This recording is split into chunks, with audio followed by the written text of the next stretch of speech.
I didn't scream. I didn't fight. I just quietly disappeared and took everything with me.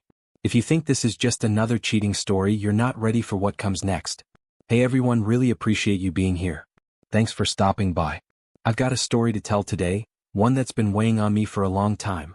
So here goes. I still can't decide which cut deeper, the realization that I failed as a husband, or the ache of knowing I failed as a father. Maybe it was both, tangled together in a way that left me unsure whether I was grieving or seething.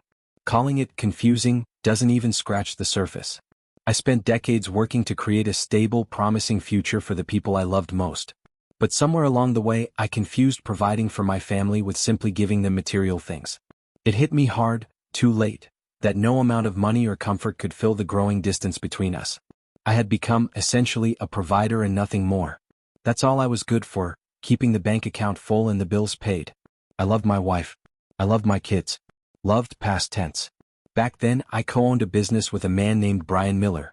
Brian and I had been inseparable since we were just boys. We met in elementary school and grew up almost like brothers. After graduating from vocational school, we decided to take a leap of faith and start our own company. To our surprise, it took off fast, far beyond what we ever dreamed. A few years after launching the business, we both ended up marrying our high school sweethearts. I married Allison and Brian married Myra. The first 15 years were golden. The company grew steadily and life was comfortable. We were bringing in solid incomes, enough to support a team of over 30 full-time employees. We had genuinely built something worth being proud of. Brian and Myra were raising 3 boys. Allison and I had twins, a daughter and a son. We were living the suburban dream, the kind of life people daydream about.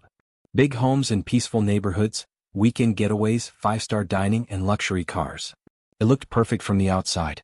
Brian and I were business-driven guys. We poured ourselves into the company. Our motto was always that the customer came first, even when that occasionally meant asking tough things of our team. Despite that, we had a loyal and hard-working crew. About a third of our staff were formerly incarcerated men who had come through a local prison vocational rehab program. We believed in second chances. And honestly, those men rarely let us down. In 8 years, only 2 of them stirred up trouble. And the others, those who had rebuilt their lives, made sure it didn't happen again. They had too much at stake to let a couple of mistakes drag them backward.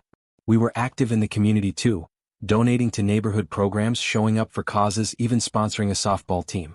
On paper, it all looked right. But my personal life? That was a different story entirely. At some point, Allison got deeply involved in progressive social advocacy. I never really agreed with the direction Allison was heading, but I kept my mouth shut. I figured if she had her interests and I had mine, we'd be fine. That's how we'd always done it, give each other space, no harm, no foul. Politics had never once crept into our marriage, not seriously, until all of a sudden, it took over everything. What used to be lighthearted conversations turned into heated debates. Dinner became a battlefield. It felt like I was stuck in a room where CNN and Fox News were blasting at full volume at the same time, day in and day out. I tried to stay neutral, to back off and let her talk herself out. But the more I stepped back, the more aggressively she leaned in. It got to the point where even silence sparked a fight. So I started avoiding her altogether. But even avoidance came with its own set of consequences. As my marriage to Allison started unraveling, so did my connection with our kids. I tried for years to build something real with our son, Jacob. I didn't care what we did, I just wanted to spend time with him. I took him out for hikes, tried to get him into sports, even offered to teach him how to fish and hunt. But none of it interested him. All he seemed to care about were video games and, as I eventually found out, the occasional joint. Every time I tried to talk to him, he shut me down. And when I finally brought it up to Allison, hoping we could present a united front, she brushed me off. Told me to stop hassling him, to let it go. That it wasn't my place. I might have pushed back harder, but Jacob's smug little grin every time she took his side, it ate me alive. Then there was Jordan, my little girl. She used to cling to my hand like I was her whole world. Those days were long gone. Now, I was lucky to get a head nod from her. She was covered in piercings and had this jaded look in her eyes like nothing I said could reach her. Despite being on birth control, she'd somehow ended up with gonorrhea. Twice. I never got the full story, I'm not sure I wanted to. She and Allison were attached at the hip now, always heading off to rallies, protests, or some meeting about one cause or another. Meanwhile, I couldn't even get her to come out for a slice of pizza or an ice cream cone. Eventually, I stopped trying. It hurt too much being ignored by the very people I used to tuck in at night. The cracks in our family widened even more after I said no to one of Allison's demands. She wanted the company to donate a chunk of our budget to a local needle exchange program, something she'd recently become passionate about. I told her I didn't think it was the right fit for our business. That decision bought me a full week of silence from her. Cold shoulder. No conversation. No connection. Just tension. I remember thinking that things had hit rock bottom. But I had no idea how much further we still had to fall. Our company's annual Christmas party was coming up, something we'd hosted every year without fail. As always, Brian and I left the details in the hands of our wives. Myra dove into the planning just like she did every year, but this time she practically had to drag Allison along. Lately, Allison had been disappearing more and more, taking off for overnight stays, going to rallies, attending protests or activist workshops. She barely gave the party a second thought, and I was starting to wonder if she gave any thought to us at all anymore. Eventually, I just stopped asking where she was going or why. It didn't seem to matter anymore. Whatever explanation she might have given wouldn't have changed how I felt. While Allison was out doing whatever it was she did, things at home kept unraveling. Jacob had moved past just smoking weed. Pills were his new thing. And Jordan? She'd taken to filming herself. Vlogs, little online rants and updates, half of them political, the other half just personal drama. I tried to watch a few, but I barely recognized her anymore. The Christmas party rolled around, and on the surface, it all went off without a hitch. We'd made it clear, beer and wine only, no hard liquor. Still, between the drinks, the music, and the promise of those generous year-end bonuses, nearly every employee showed up in high spirits. Allison came with the kids, but the three of them might as well have been strangers. They kept to themselves, barely making eye contact, let alone conversation. The distance was so obvious it was painful. That's when Brian quietly pulled me aside. "Jack," he said, his voice low, "can I talk to you for a sec?" I tried to keep things light. "Sure. What's up?" He hesitated for a moment before continuing. "It's Jorge. Jorge Ramirez. He needs to speak with you, but he's nervous." Now, Jorge wasn't just any employee, he was one of our early hires from the reentry program. Had been with us for 6 solid years. Dependable. Quiet. Never gave us a reason to worry. "Worried about what?" I asked. Brian glanced over his shoulder and then leaned in. "He says it's something you need to hear. Didn't want to ruin the party, but his wife saw something, and it's about Allison." My stomach dropped. Just like that, a cold, hollow weight settled in my gut. "All right," I said, trying to steady my voice. "Bring him over." A few minutes later, Jorge walked up with his wife, Rosa. Both of them looked uneasy, like they were stepping onto thin ice. I forced a smile, trying to ease the tension, but the air felt heavy between us. Brian quietly stepped back, giving us space. "Mr. Carter," Jorge started, voice barely above a whisper, "we really don't want to stir up any trouble tonight. But Rosa saw something today and she felt you had a right to know." I tried to convince her to let it go, but she wouldn't. "She said you deserved the truth." I turned to Rosa, gave her a small nod, letting her know it was okay to speak. She glanced at Jorge, then gave him a soft nudge to go on. "She works over at the Hampton Inn," Jorge explained. "She's been on the cleaning crew for a couple years now. She's responsible for the 5th floor." I felt something coil tight in my chest, like my body already knew what was coming before he said it. "For about the last year," Jorge went on carefully, "your wife, and a man named Kyle Franklin, they've been using room 511. Once or twice a week. Always that same room. They never stay long, maybe 2-3 hours. But it's always them." Everything around me seemed to still. I couldn't speak. Couldn't move. My thoughts ran in 1,000 directions, but none of them made any sense. Jorge looked like he was bracing himself for a blow, while Rosa just looked relieved to finally get it out. I reached for Jorge's hand, gripped it tight between both of mine, and looked him straight in the eye. "Thank you," I said quietly, but with as much sincerity as I could muster. He let out a breath he'd clearly been holding, and Rosa gave a small, understanding nod. Without saying another word, I motioned for them to go ahead and rejoin the party. Then I turned away, and everything I thought I knew about my life began to unravel. As I walked past Brian, I quietly said, "Give Jorge a raise next month." The man had risked a lot telling me the truth, he deserved at least that much. The name Kyle Franklin didn't ring any major bells at first. Just a name. But then it clicked. Yeah, I knew him. He ran the city's parking department, a typical career bureaucrat with big political dreams. Rumor had it he had his eyes set on the mayor's office one day. The irony didn't stop there, he was married to Nora Franklin. Now her, I knew well. She was a powerhouse, ran one of the largest real estate firms in the entire county. You couldn't drive anywhere in town without seeing her smiling face on a billboard or plastered on the side of a city bus. I always wondered if she got a bulk discount on those ads. That same night, when I got home early from the party, Allison laid into me, furious that I'd ducked out before dessert was even served. The kids weren't far behind, taking her side, complaining that I was being distant and cold. I didn't argue. I just sat down in my favorite chair, cracked open a worn-out detective novel, and tried to lose myself in Mickey Spain's world.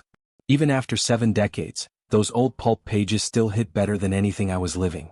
By Monday morning, I had made up my mind. I wanted answers. So there I was, sitting in the reception area at Franklin Real Estate, sipping a hot cup of coffee the secretary had kindly brought over. I had come mentally prepared for war, or at least for one of those dramatic confrontations you see in movies. I expected disbelief, denial, maybe even shouting. At precisely 10 a.m., Nora Franklin stepped into the lobby, elegant and composed as ever. She paused the moment she spotted me, her eyes narrowing ever so slightly. "I was wondering when you'd finally show up, Mr. Carter," she said, her lips curling into something between a smirk and a sneer. "Took you long enough." Caught off guard, I followed her into her office, taking another slow sip of my coffee as I tried to gauge where this was going. "I suppose when you own the place you get to set your own hours," I remarked lightly. She smirked. "John, may I call you John?" I nodded, still unsure what angle she was working. "Well then, John," she said as she settled into her sleek leather chair, "let's just get to the point. I'm not here to replay all the messy drama. I just want to know what you plan to do next. And for the record, I have a lot of questions too, but what I really need is for you not to make this worse than it already is." I blinked. This wasn't the blindsiding I had prepared for, it was something else entirely. I'm completely in the dark here," I admitted, lowering my voice. "I didn't even find out on my own. Someone tipped me off just a few days ago. I haven't wrapped my head around it yet, let alone figured out a plan. To be honest, I thought you were clueless too. I figured I'd be dropping a bombshell today." She gave a tired smile, the kind people wear when they've been holding on to something for too long. "John," she said quietly, "I've known about this for more than 6 months. I probably should have reached out to you sooner," Nora admitted, folding her hands on the desk. "But I've had a lot on my plate. And honestly, I wasn't sure how you'd react. The last thing I needed was you doing something impulsive that would blow everything up." She gave a half smile and added, "Oh, and please just call me Nora." "What exactly do you mean by impulsive?" I asked, narrowing my eyes slightly. "Oh, you know," she said casually, storming into a restaurant and going full Rambo on Kyle. Maybe airing it all out in public in the most humiliating way possible. "You'd be surprised how predictable some men can be when their pride takes a hit." I let out a dry laugh. "I don't exactly see myself as the macho type." She waved her hand dismissively. "Macho or not, heartbreak makes people do wild things." Then she leaned in, her voice softening. "Anyway, what's your next move? And how can I help?" I leaned back in the chair and took a long breath. The truth was, I had no idea what I was doing. I was hurt, lost, angry. But I knew this wasn't something I could just muscle through. "I think I need time," I said. "We both do." Over the next 2 weeks, Nora and I started speaking more often. Oddly enough, we got along really well. Somewhere in all that pain and betrayal, we found common ground. Both of us blindsided by the same people, both of us trying to make sense of a life that had fallen apart. But unlike me, Nora had already started making her moves months ago. She had built her case against Kyle methodically. The IRS was now poking through his tax filings, and she'd made sure all her personal and business records were crystal clear, totally separate from his shady dealings. The state prosecutor had begun looking into misallocated transportation funds, money that was supposed to be used for road improvements but mysteriously ended up in some nebulous community programs. And the city was sniffing around his expenses. His little habit of charging motel stays and fancy dinners to a municipal account had finally caught up to him. The impressive part wasn't just that she'd uncovered all this, it was that she'd somehow convinced all these agencies to investigate at the same time. It was a carefully coordinated strike, like watching dominoes fall in slow motion. None of that did anything to ease the wreckage in my own life, though. Still, Nora had an interesting idea. She was planning to sell her real estate empire, cash out clean, and start fresh. She said I might be able to do something similar with my stake in the company. At first, I didn't want to believe it. I didn't want to walk away from the business Brian and I had built from scratch. But deep down, I knew it was time. My home life had turned to ash. The connection I once had with Allison and the kids? It was gone. Just echoes now. I didn't recognize them anymore, and I wasn't sure they recognized me either. Nora had a plan for that too. About a month later, I stood up at dinner and made an announcement. "We're moving," I said, plain and simple. Allison, who'd been checking her phone, looked up sharply. Her ears perked, and for the first time in a while, she looked genuinely interested. But the look in her eyes wasn't relief or curiosity, it was calculation. The moment I mentioned moving, all I heard from the kids was a chorus of groans. They loved our old place, the rooms, the neighborhood, the familiarity. But when I started sharing a few details, their attitudes shifted. Jordan perked up at the mention of a large pool, and Jacob's ears caught when I mentioned a spacious 3-car garage. I could see the gears turning in their heads. When we finally took the drive out to see the new house, the mood shifted completely. The place was massive, nearly twice the size of where we lived and well over twice the cost. It had that kind of clean, modern look that felt more like a resort than a family home. Each of the kids would have their own room with a private bathroom. No more sharing. No more fighting over counter space. Allison walked through slowly, eyeing every corner. "We don't have enough furniture for this," she remarked, not disapprovingly, just stating a fact. "That's fine," I told her. "You can pick out all new stuff, whatever you like." That lit her up. She even smiled as she ran her hand along the granite in the chef's kitchen. The stainless appliances, the island, the dual ovens, it was all to her taste. Then I sealed the deal. "We'll all be getting new cars too," I added. First time in years. For a moment, I felt like I had done something right, like I was, if nothing else, still a good father, maybe even a decent husband. It wasn't real happiness I was seeing, but it was the closest thing I'd seen in a long time. Nora really came through on the logistics. Took her only 2 days to finalize the documents and prep everything. When I told Allison that Franklin Real Estate would be handling both transactions, she flinched slightly, just for a second, but then nodded. She didn't ask any questions after that. Nora already had a buyer lined up for our old house. Cash offer, clean and fast. What struck me was how surreal it was to see Nora and Allison sitting across from each other at the same table, signing papers. No fake smiles, no awkward chit-chat. Just business. We all kept things civil, focused. The first round of documents was for the sale of our current house. Allison and I signed as Nora walked us through each page. Then it was notarized and sealed. We cleared $450,000 from the deal, which I wired into an electronic account right then and there. Allison looked pleased with herself. She barely glanced at the details, just smiled and signed wherever she was told. Next came the paperwork for the new property. Nora slid the stack across the table and mentioned that the home was priced at $900,000. Allison's eyes lit up again. When I told her I'd be putting the new house in her name, for tax purposes, she nodded eagerly, thinking she'd won a small victory. She even said, "Smart move," as she flipped to the next page. What she didn't realize, what she didn't even think to look for, was that the paperwork wasn't a purchase contract. It was an option to purchase. And if she had read the fine print. If Allison had bothered to read the fine print, she would have seen that the purchase option was only valid for 120 days. If we didn't follow through with the actual sale by then, the price would jump to a cool $1 million, and we'd lose the $40,000 option fee we'd already paid.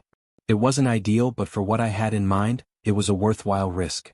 Once the documents were signed and notarized, Nora stood up, smiled politely and handed Allison the keys. "Congratulations," she said almost warmly. She made it sound sincere, and maybe a part of it was. I, on the other hand, was doing everything I could not to burst out laughing. Allison was unusually quiet during the ride home, tight-lipped, stiff, clearly irritated. I don't think she ever expected me to actually follow through and put the house in her name. And she definitely hadn't anticipated what came next, a $10,000 gift card to one of the most exclusive furniture stores in town. Sometimes spending money strategically works better than arguing. She thought she was winning. That was fine by me. The very next day was what I called car day. Jacob wasted no time. He picked out a dark blue Mustang just like I figured he would. Jordan, though, threw us all for a loop. She went with a lime green Kia Soul, bold and unapologetic, just like her. Allison chose a white Lexus, luxury without being too flashy. Just her style. I sat both kids down and explained the basics of credit, how important it was to build a strong history early, how responsibility with financing could open doors for them later. They nodded, they asked a few questions. I could tell they didn't fully grasp it, but they were willing to go along. So I put the cars in their names and financed the entire thing. What they didn't stop to consider was that someone still had to make the monthly payments. I did the same with Allison's Lexus. Fully financed it just like the others. I made sure all 3 cars were insured, just 90-day policies, nothing long-term. The total cost out of pocket for the tags, titles, and temporary coverage? Just under $600. Not bad for what it bought me. A week later we officially moved into the new house. As for me and Nora, well, the more we worked side by side the closer we grew. It wasn't just shared anger or mutual betrayal. There was something about how seamlessly we clicked, like 2 people who had been circling each other in a different life and finally landed in the same place. We met every day. Sometimes I'd help her close a deal or review paperwork. Other days, she'd help me manage the logistical storm I was quietly stirring up. It felt effortless, and I realized how easy things could be when you're working with someone who understands you. Brian had taken over most of the day-to-day operations at our welding business. Nora's staff had things covered at her office too. That gave us the freedom to focus on the bigger picture, ending our marriages. Nora planned to wait until the legal system finally caught up with Kyle. She wasn't sure which agency would charge him first, the IRS, the state, or the city, but she had faith it would happen soon. To her, the who didn't matter. Only the outcome. My path was a little more complicated. I came to a decision that surprised even me. I didn't want a divorce. It wasn't about forgiveness, and it certainly wasn't about love. I just had too much at stake. Too many moving parts. A divorce would tear through everything I'd built, and the thought of going through that messy, drawn-out battle made me sick. Still, I knew I couldn't sit still either. Something had to change. I needed a way to bring it all to a quiet close. That's when Nora stepped in once again. "Jack, have you ever been to Aruba?" she asked one afternoon out of the blue. "Only once," I said. "A cruise stop. Just a quick visit, never stayed overnight." "Did you like it?" she asked, eyes twinkling. "I wasn't there long enough to decide," I shrugged. "What? What's this about?" "I've got an opportunity to buy a condo in West Aristotle," she said casually. "Beachfront. Around $1 million. Thought maybe you'd be interested in going in on it with me." "That might be a little complicated," I said, pausing. "Not sure I need something like that." "I was thinking we could split it," she replied smoothly. "I know you could swing it." "I could," I admitted. "But you don't need me to. You've got the means to handle it all on your own. So, why bring me into this?" She smiled at me in that way she did when she had a few layers hidden behind her words. "Call it a business partnership," she said. "A joint investment. I like to think I'm a savvy businesswoman, and part of that means using other people's money when it makes sense. And besides," she added softly, "I like having you around." She looked away for a second, then back at me. "I'm going to be leaving soon, Jack. When I do, it's all going to fall on your shoulders. You'll be listed as the sole owner, you'll make all the decisions. I'll just be a voice on the phone now and then if you need a little guidance." I raised an eyebrow. "I see," I said slowly. "And let me guess, there'll be a consultation fee for those calls?" She laughed, and even that felt lighter than it should have. "Think of it more like a lifetime annuity," she said, grinning. "Don't sweat it. Just make things simpler for yourself." Our company attorney drafted all the paperwork. It was clean, professional, airtight. Brian and his wife, Mona, raised an eyebrow or two. They were a little worried I was making decisions out of emotion rather than reason. But I assured them I had everything well in hand. The truth is, it felt good to have someone I could trust. After everything, having a friend who didn't question my every step was something I didn't take for granted. It's odd when I think about it now. I never actually verified Allison's affair with Kyle. Never looked for messages. Never hired a private investigator. Never tried to get compromising photos or emails. I didn't need proof, because I was never planning on ending it in a courtroom. I made up my mind. I was going to do what roughly 21% of so-called deadbeat dads end up doing. I was just going to leave. Disappear. Quietly. 2 weeks later, the inevitable happened. Kyle Franklin got arrested. I didn't even catch who ended up pressing the final charges.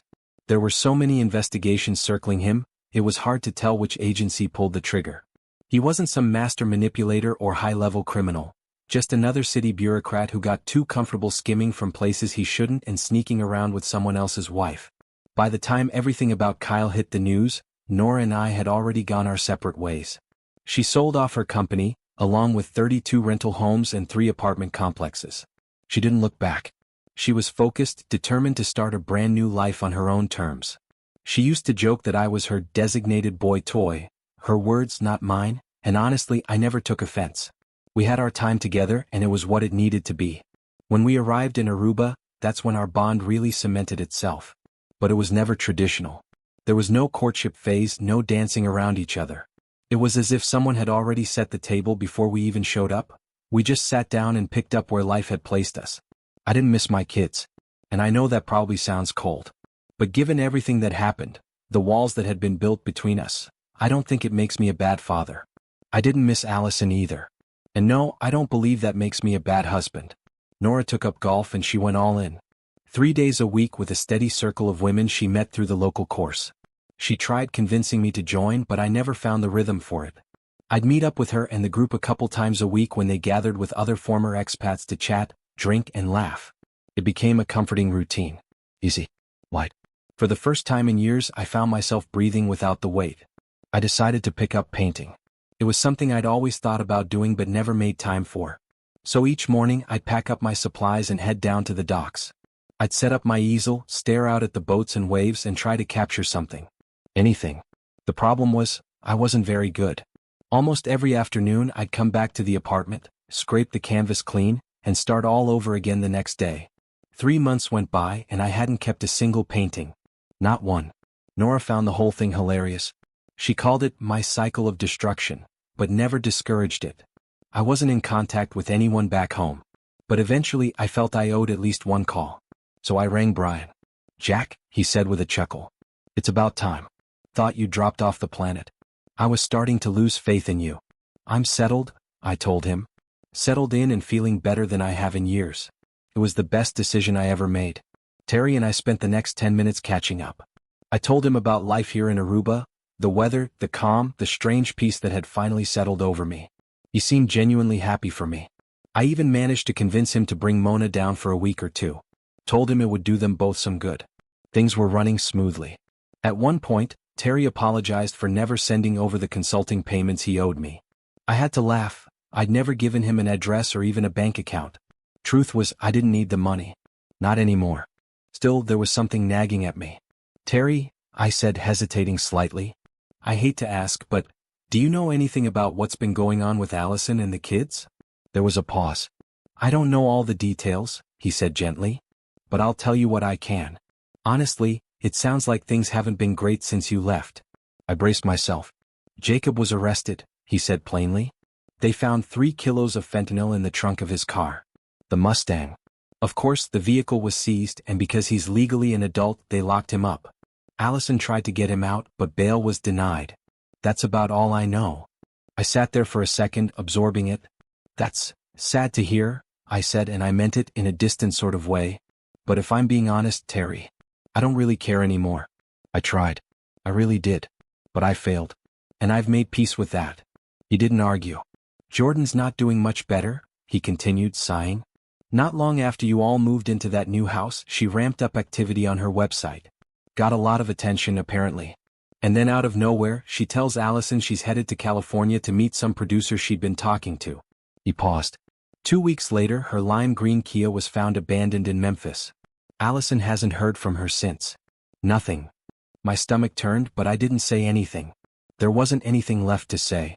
"I take it Allison's been telling you all this?" I finally asked. "Yeah," he nodded. "She shows up at the office now and then, hoping to catch you there. I don't think she believes me when I tell her you're gone. She looks angry more than anything. Especially after last week." "What happened?" "She got a notice," he said, and there was a bit of a chuckle in his voice. "The one informing her that she needed to finalize the purchase option on the house, or vacate it by the end of the month. She was completely blindsided. Very clever move, Jack." I didn't reply, but I allowed myself a faint smile. "As of now, I'm not sure what she plans to do," he added. "But I do know a few utilities have already been shut off. She's clearly floundering." And just like that, everything I once held together without acknowledgement was falling apart, exactly as I expected it would. "She couldn't even afford to pay the electric bill," Terry said quietly. "Did you help her?" I asked, already guessing the answer. "Don't be mad, Jack," he said gently. "I gave her $1,000. Told her to use it as a deposit for an apartment or something stable. But honestly, I doubt she'll use it for that." I let out a short chuckle, not from humor but from knowing. "Mona's doing this out of pity, huh?" "Yeah," he admitted. "She felt bad for her. Couldn't just watch her spiral." I sighed. "Okay, Terry. I get it. Just knock it off my next consulting check. He paused, then added with a chuckle, can't her old boyfriend help her now? Terry burst out laughing. Kyle? He's in worse shape than she is. I mean, from what we catch on TV, the guy's a walking disaster. No one really knows where he is right now, but every so often, some juicy detail leaks out. Looks like he's going to be gone for quite a while. Oh, and before I forget, he continued, Allison's Lexus got repossessed. Her credit cards are all frozen, so she can't even catch a cab. No clue how she's getting around these days. We laughed, not out of cruelty, but from sheer disbelief at how fast it had all unraveled. We shifted the conversation back to business for a while, caught up on some plans, and even started sketching out a rough idea for a vacation visit. Terry and Mona might come down to Aruba soon, and honestly I was looking forward to it. It was a good call. A reminder that not everything from the past had turned to ash. A few days later, I enrolled in an online painting course hosted by a British artist. Nothing fancy, just a guy in the UK who talked about brush strokes and color balance with the kind of passion I could admire. 2 months into it, one of the dockhands came over and asked if I'd paint his sailboat. I was shocked, and oddly flattered. Nora jokes sometimes that I'm going to pull a Van Gogh and cut off my ear. I tell her not to worry. I like having both ears too much. Life goes on. So to anyone who's made it this far, thank you. Thank you for listening all the way through. See you in the next video.